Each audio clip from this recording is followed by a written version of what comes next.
어렸을 때 이제 팀 활동을 하다가 대학교를 다니면서 회사를 바로 들어갔어요. 계기가 있었어가지고 뭔가 제가 돈을 벌어서 좀 안정적인 삶을 갖고 싶었던 게 좀 컸던 것 같아요. 저는 당연히 남들이 살아오는 그런 삶으로 살아야 문제 없는 삶이다라는 게 좀 인식이 강했었는데 회사를 1년을 딱 다니는데 인생이 재미가 없다는 거를 너무 크게 많이 느꼈던 것 같아요. 한편으로는 나는 무엇을 좋아했지라는 질문을 계속 저 스스로에게 던졌던 것 같아요. 항상 그런 질문을 던질 때 많이 떠올랐던 건 이제 춤이었던 것 같아요. 라이프가 되게 즐거웠었고 그 춤으로 다 같이 좋아해주고 환호하고 그게 갑자기 막 스쳐 지나가는 거예요. 회사를 때려쳐야겠다. 회사도 나쁘지 않았어요. 반 공무원이었어요. 회사만 잘 다니면 알아서 직급 올라가고 연봉 올라가고 그 당시 때는 60세까지 정년 보장이 되는 그런 회사였어요. 저를 이제 취업시켜주셨던 교수님들이나 센터장님들도 되게 뭐라 하셨어요. 멀쩡한 회사를 왜 1년 만에 나오니 가만히 있으면 너는 이제 편하게 정년 보장된 거야 라는 그런 회사였는데 그러고 나와서 한 게 다시 팀을 들어간 거예요. 다시 팀을 들어갔을 때는 마침 그 인사팀에서 배운 이제 업무들이 나름 적용이 됐던 것 같아요. 기획서부터 세무, 재무, 회계 제가 1년 동안 배운 게 이런 거였거든요. 네. 그거를 이제 가지고 팀이 되고 싶어서 이제 들어갔다가 복귀를 해서 한 1, 2년을 같이 했는데 제가 생각했던 방향과 조금 다르구나라는 걸 느꼈던 것 같아요. 결국에 저는 뭔가 새로운 거를 계속 하고 싶었고 재밌는 걸 하고 싶었고 그냥 이렇게 단순히 춤추는 게 아니라 작품이라는 걸 좀 해보고 싶었던 것 같아요. 춤으로. 네, 춤으로 저희 때는 또 넘버블 되게 유행하고 네네네. 해서 그런 걸 한번 해보고 싶어서 이제 나왔다가 주님이랑 그런 뜻이 맞아서 자연스럽게 윌류로 이제 네. 시작을 했던 것 같아요. 처음에 생각하셨던 안정적인 삶을 살아갈 수 있었으나 마음의 공허함이라고 해야 될까요? 고민하시다가 결국 원하는 것을 하려고 나오신 거네요. 예술로서는 되게 미숙하셨을 텐데 아무것도 없었던 상태에서 서류나 제안의 구성 같은 것들은 어떤 방식으로 진행을 하셨나요? 처음 접근할 때 정보부터 단체를 처음 시작할 때 무기가 없잖아요. 그래서 저는 좀 레퍼런스들을 많이 찾아서 그걸 넣었던 것 같아요. 예시로 비보이 작품을 만들고 싶다. 왜 만들고 싶은지 저희 이제 사업 배경과 의도에 좀 그 생각을 많이 풀었던 것 같아요. 잘된 팀들을 좀 이미지를 많이 넣었어요. 그 당시 때는 뭐 갬블러 네. 크루, 진조 크루, 뭐 라스트 포원 이런 분들이 이런 작품을 해왔고 저희는 여기서 한 단계 더 나아가 이런 걸 좀 해보고 싶어요. 비보이의 미디어 아트를 결합한 작품을 만들어보고 싶다 했을 때도 미디어 아트 자료를 잘한 팀들 거를 이제 많이 네. 넣어서 그거를 기사 보도만 검색해도 다 자료가 나와요. 그거를 캡처를 해가지고 그냥 넣는다기보다 어디서 자료 제공, 출처만 잘 밝히면 그게 큰 문제가 되지는 않아요. 왜냐면 우리가 그걸 하겠다고 말을 한 거 아니에요. 우리 이런 식으로 이제 하겠다라는 예시 자료니까 그렇게 많이 했던 것 같아요. 처음에는 우리 자료가 없어서. 아무것도 없이 시작을 하다 보니까 사례들이 굉장히 중요해요. 그렇죠. 내가 원하는 것과 잘 되고 있는 사례들을 좀 모아서 이러한 사례가 있으니 뭔가를 더해 새로운 것을 하겠다. 그렇죠. 이런 방향으로 가셨죠. 그렇죠. 왜냐면은 저희 같은 신진 팀들이 시작했을 때 공모 사업 안에서는 언더독이에요. 이미 잘하고 있는 팀들을 이겨야 되는 상황인데 똑같은 생각으로 가면 안 되는 거죠. 네. 우린 더 할 거다.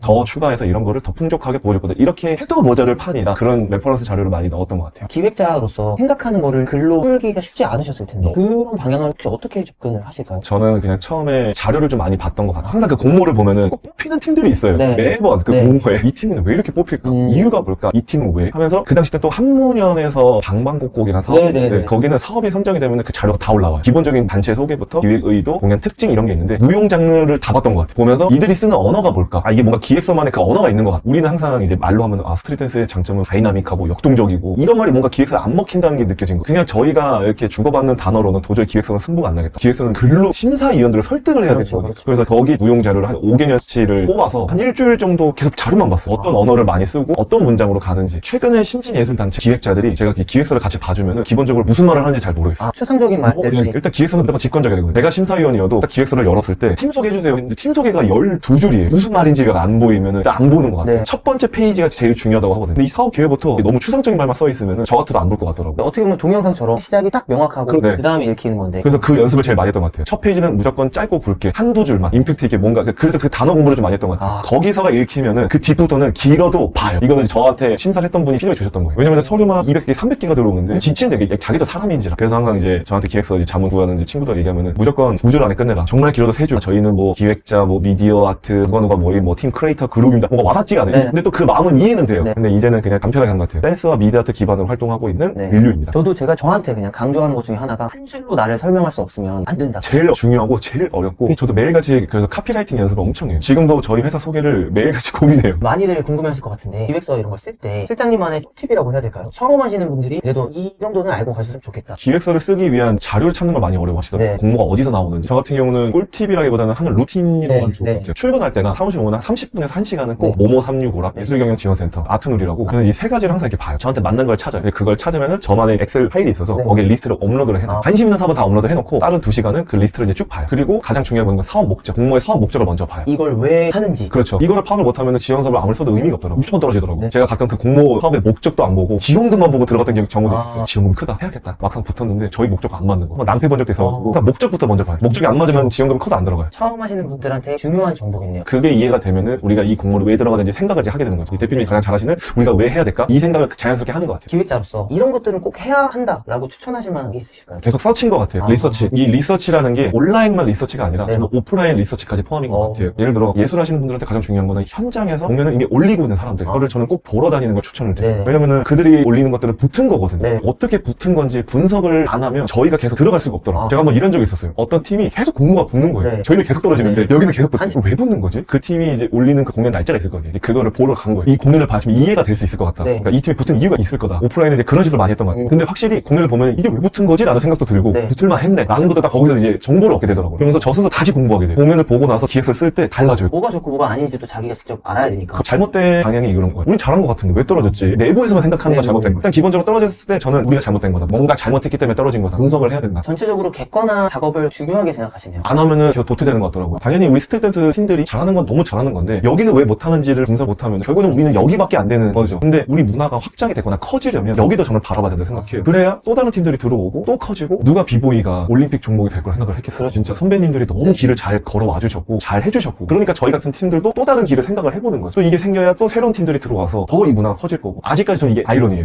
서울문화재단에 무용 장르 카테고리에 스트릿 댄스가 없어요. 이해가 안 되는 거예요. 제가 한 번은 전화를 했었어요. 현대무용, 한국무용, 발레는 있는데 왜 스트릿 댄스가 없어요? 이게 팍 들어가지 못하는 게 아직은 걸어갈 길이 멀구나. 나 예술은 대중성에서는 이미 너무 잘해주고 계시지만 이쪽 길도 우리가 열어야 스트릿 댄스가 나아갈 길이 여러 가지가 될 때 네. 친구들한테 물어봤을 때 스트릿 댄스 학과를 나와서 졸업을 하고 무엇을 해? 라고 물어보면 학원 강사, 안무가 그냥 예술 활동 이게 네. 끝이라는 거예요. 여기도 길이 많은데 네. 이쪽만 이렇게 본다고 하니까 이 길을 계속 열고 싶어서 도전을 하고 있는 것 같아요. 춤을 정말 순수하게 추시는 분들도 있고 이거를 더 크게 만들기 위한 작업을 하시는 분들도 있고 또 다른 분들도 있고 전체적으로 커지는 게 정말 중요한 그렇죠. 일이라고 생각해요. 그게 해야 우리 문화가 더 커질 거라고 생각하기 때문에 그러면은 기획하고 싶으신 어떤 콘텐츠가 있으시다면 연극이라는 걸 좀 한번 해보고 싶어요. 연극. 댄서들과 함께하는 네. 연극. 댄서들이 대사를 치고 연기를 하고 춤도 출 수 있는 배우로 만들어서 제 작품을 좀 해보고 싶어요. 댄서들이라고 무대 위에서 1시간 동안 춤만 춰야 되나 작년부터 계속 고민했던 거예요. 제가 그런 얘기를 들었어요. 배우들이 제일 어려운 게 춤이래요. 특히나 스트릿 댄스. 단기간에 얻을 수 있는 게 아니거든요. 스트릿 댄스 예술가들은 다 전문지가 생각해요. 그들이 그 기술을 하나 얻기 위해서 고뇌하고 고찰하고 얼마나 고민을 많이 했겠어요. 완전 전문지이거든요. 이거는 이제 아는 연출인이 되는 거예요. 이 스트릿 댄스 하는 애들이 연기하고 대사만 잘해도 완전 메리트가 있는 거라. 그거는 디렉팅이 된대요. 근데 춤은 내가 아무리 연출을 해도 안 돼. 네. 근데 그런 애들이 연기와 대사까지 할 수 있어? 이건 무조건 그 시장에 이 사람이 특화야. 생각해보니까 뮤지컬 배우 중에서도 춤 잘 추는 사람이 완전 주연 배우 되고 그러더라고요. 그래서 작년에 저희가 한번 그 시도를 해봤는데 네. 이게 생각보다 반응이 너무 좋은 거예요. 춤을 추는 사람이 무대 위에서 연기하고